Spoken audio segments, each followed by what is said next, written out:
One of the biggest mistakes that people make when it comes to meditation, and this is something that I used to do for years, is that they try to silence their mind. They try to stop thoughts. They try to kill their ego. They have all of these ambitions, these goals, these destinations in mind. Even trying to relax can just become a goal.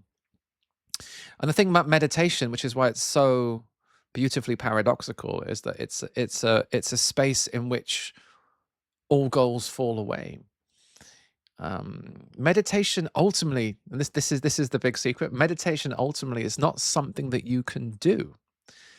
It's like you can't make yourself fall in love. You can't make your heart not beat. You can't make yourself not breathe. It's just happening right now before you even think about it. So meditation ultimately, it's not something that you can do. It's like standing in the most torrential, the most gorgeous torrential downpour of rain, and you're getting soaked. And meditation doesn't ask you to try and stop the rain, to try and stop the storm. That's what so many people, bless their hearts, bless my heart. Again, this is what I did for years. So many people are trying to control their experience. They do it in life, but then they bring that same attempt to control into meditation. Right, I'm going to meditate. I'm going to control my thoughts. I'm going to control my feelings. I'm going to control my impulses, control my urges. That's almost the opposite of what meditation really is. True meditation is this gorgeous surrender to the rain, and that's when the healing begins. That's when the suffering begins to dissolve. Not when we fight the rain, we fight our thoughts, we fight our feelings, or we try and control our experience and get ourselves into a positive state, get ourselves into a blissful state, get ourselves into a thoughtless state. Again, which I try to do for years, with some success. You can, if you try hard enough and you study hard enough, you can manage to meditate yourself into all kinds of states, transcendent states, blissful states, oceanic states, states of perfect peace, thoughtless states, all kinds of states. But what I ended up learning the hard way was the truth of things, was that all states are temporary, all states are impermanent by their very nature. All experiences, even the most orgasmically blissful spiritual experience, as I often say, is temporary. It has a beginning, a middle, and an end. And yeah, you can exist in states of pure bliss. You can work yourself up into any kind of high. But what happens when that state passes? What happens when that bliss disappears? What happens when that thoughtless state dissolves? Then you end up feeling that, oh my God, I had it and I lost it. So many spiritual seekers over the years have talked to me about that feeling. I had it. I had it. I was in the state. I had heaven. I was in heaven. I was heaven. And then it passed. But what people don't realize is that it's meant to. That's the way of things. Everything passes in our experience, like waves moving through a vast ocean. Thoughts, sensations, feelings, even the most incredible states, and the most painful states, by the way. They come and they stay for a while and they pass. And there is so much suffering in trying to hold on to a state. I want to hold on to joy. We end up strangling joy. I want to hold on to this bliss. I want to hold on to this spiritual experience. And it passes, like sand through your fingers. And then there is this suffering. Like, where did it go? I want it back. And so we start chasing again, chasing, always chasing. I spent so many years chasing spiritual states until one day I realized that, well, through total exhaustion, I was fighting the way of things. These states are meant to come and they're meant to go. And then my question became, what remains? What's there when even the most blissful state has passed, the most painful state, the most blissful state, what remains, what never changes, what actually allows, what allows me to experience bliss, what allows me to experience pain, what allows me to experience doubt, what allows me to seek, what allows me to give up seeking.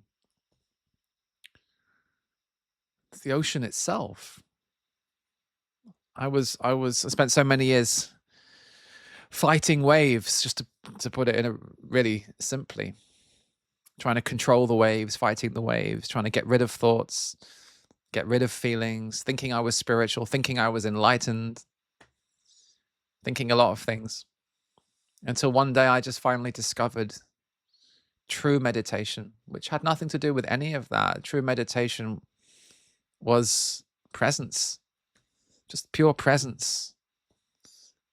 The presence that allows you to experience boredom. It allows you to experience joy. It allows you to experience doubt. It allows you to experience certainty. It's the ground of your experience in every moment of your life. It's not a conceptual thing. It's not something you can understand with the mind, because the mind itself, thought itself, is just more waves coming and going in what you are, which is really unspeakable. It's really unspeakable. It can't be captured by any word. Even these words, it can't be captured by concepts. Radical simplicity. It's the ground of being itself. So I think that's what a lot of people don't understand about meditation, is that we're not trying to get anywhere. We're not trying to achieve any particular state. The goal isn't enlightenment. The goal isn't even relaxation. Relaxation can be a beautiful experience, like a byproduct of meditation, but it's not the goal. In true meditation, there is no goal. The ocean itself has no goal. There is just this moment by moment embrace, this moment by moment inclusion, this moment by moment yes to experience, bowing. That's how I see meditation these days. We're just moment by moment, we are bowing to our experience, prostrating ourselves before our experience, because it's holy. Comfortable experience, uncomfortable experience. Grief is holy, joy is holy, doubt is holy, fear is holy, anger is holy. When it surges in the body, all of it is sacred. Meditation means remembering that our experience is always sacred, moment by moment. Something that perhaps we forgot when we were very young. We were taught to, in so many ways, fear our experience, to fear or distrust our immediate first-hand embodied experience. And so we ran from ourselves. We ran from our pain. We ran from our joy. We ran from our grief. And we put on these false masks, pretended to be one thing when really we felt another thing, pretended to be happy when really we were sad, pretended to know when really deep down we felt this deep uncertainty. But what we didn't realize, and what we were never taught, most of us, was that uncertainty was deeply holy, infused with life. Doubt is infused with life. Our grief is infused with life. It's like even an anxiety in your belly is the Buddha himself, the Buddha herself in disguise. Like the last place you would ever look for the sacredness. It's there in a tension in the forehead, a tightness in the shoulders, a wave of boredom. The last place we would ever look. But if we look, if we have the courage to look, oh my God, there's so much life in this discomfort. There's so much life in this seeming emptiness. There is so much life in this seemingly ordinary present moment. We call it an ordinary moment, but what do we know? We call it an ordinary moment. But maybe, just as every young child knows, it is utterly extraordinary. It's the infinite expressing itself, playing, dancing, as every thought, every sensation, every form It's the formless dancing as form. And this isn't something you can understand with your mind. I mean, you can, it can stay on just a conceptual level. But what it comes down to, in the end, is, well, just like a few hours ago, I was playing with my 2.5-year-old daughter. We were under the duvet for the bed. She wanted to make a den. It's her new favorite game. Daddy, can we play in the den? And we were hiding in the den from foxes, imaginary foxes, real foxes. They seemed real. And the foxes were trying to get into the den. And, I was just there with her in the present moment. And, there really were foxes trying to get into our tent. And I looked into her eyes, and this is far beneath the level of concept, the level of words, the level of mind. There is just this knowing, this recognition. We are here together in this moment, and it's ordinary, but it's so infinitely precious. This moment will never come again. This day will never come again. And that's so easy to forget. It's so easy to forget. We are just kids playing, really, in our dens, hiding from the wolves, the foxes, imaginary or not. And so that's true meditation for me.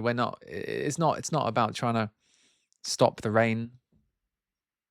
It's just surrendering and blessing it, and the rain of thoughts coming and going, sensations in the body moving like rain, feelings in the body surging like rain, like a thunderstorm sometimes. And if we can just say yes to it, that's where we begin to find freedom. It's not freedom from, that's what I used to think meditation was all about.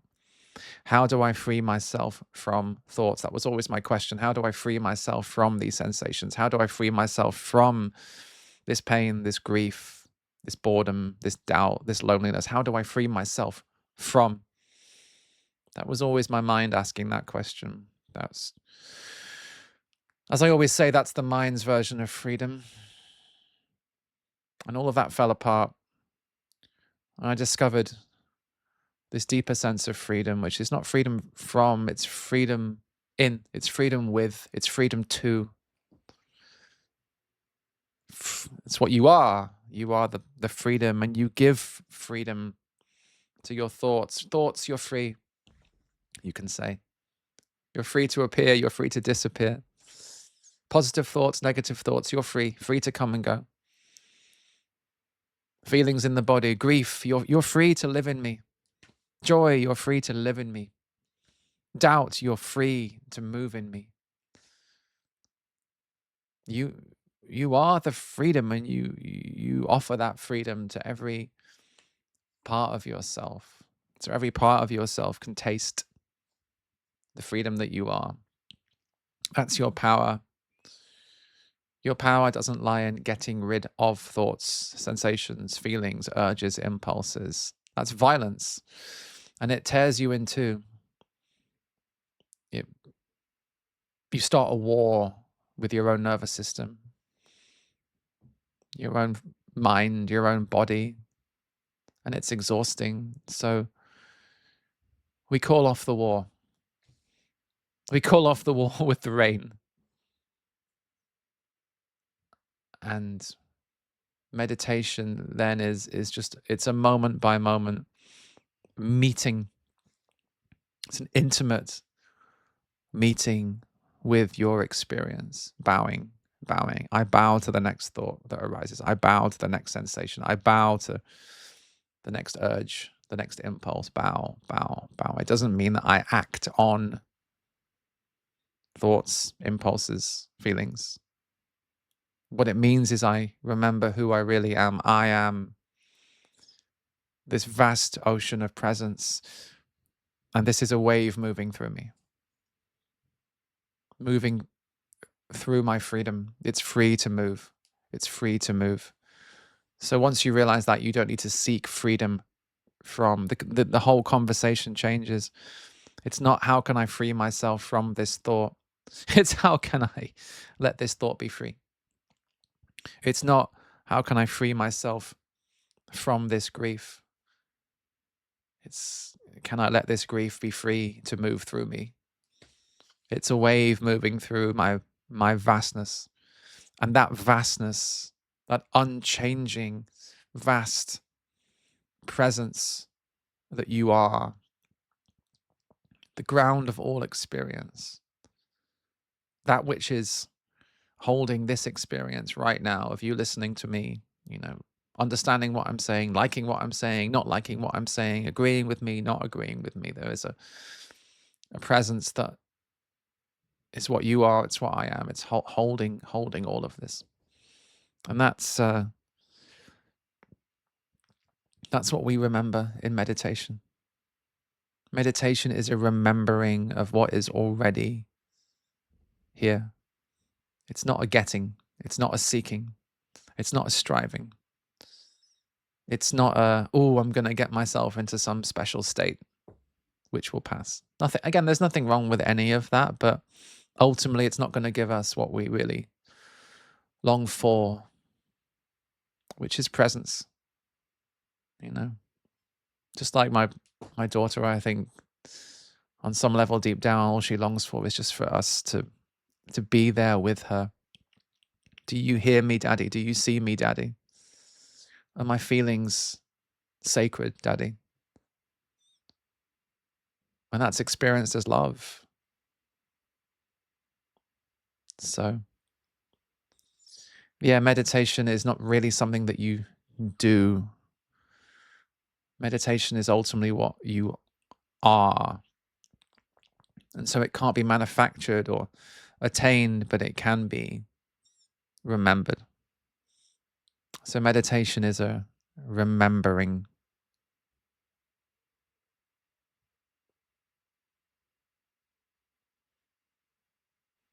If this video was helpful, I'd invite you to like, subscribe, leave a comment, check out my other videos, whatever you'd like to do. Yeah, thank you so much for listening and lots of love.